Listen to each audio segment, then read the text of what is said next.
go.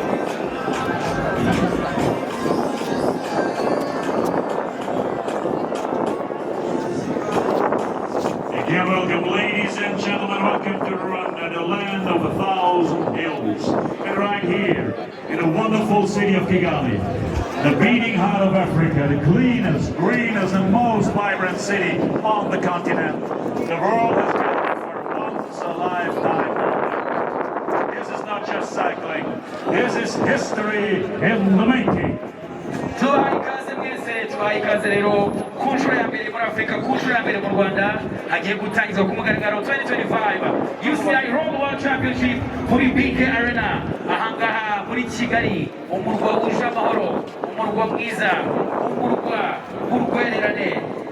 5, 4, 3, 2, 1, let the 2025 UCI Road World Championship start.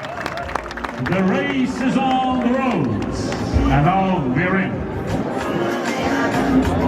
Uwonereza bari nasohoka BK Arena yerekeza imihanda agiye kubabwira bari gucemo ibirometero 31 na metero 200. Aragomba kuri BK Arena akate iburyo bwe yerekeza Kimironko, baze gukatira kuri Simba berekeza kwa Rwama, batambike kwa Rando, nibagera kwa Rando barakata ibumoso berekeza Prince House, nyuma ya Prince House barakata iburyo berekeza Godiyari, bagere Sonatube, bamanukire Kicukiro Centre, ku kiraro berekeza Nyanza, bazamuke Gahanga, nibagere Gahanga barakata U-turn kuri stade ya Cricket, Gahanga Cricket Stadium, bamanuke Nyanza, bongere bagere Sonatube aho baturutse, bakati ibumoso bwabo berekeze kuri Minisiteri y'Ubuzima, bamanuke Rwandex, berekeze muri Hompway ya Kanogo, bazamuke hagoze Cadillac, berekeza Medihill Hospital, bazamuke umuhanda w'amabuye aho bita kwa Minyon, berekeze ku Muvunyi, ubundi basesekare ahangaha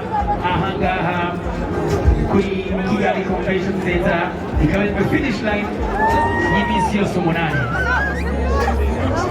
Uwonereza Berini akataye azamuka Kimironko.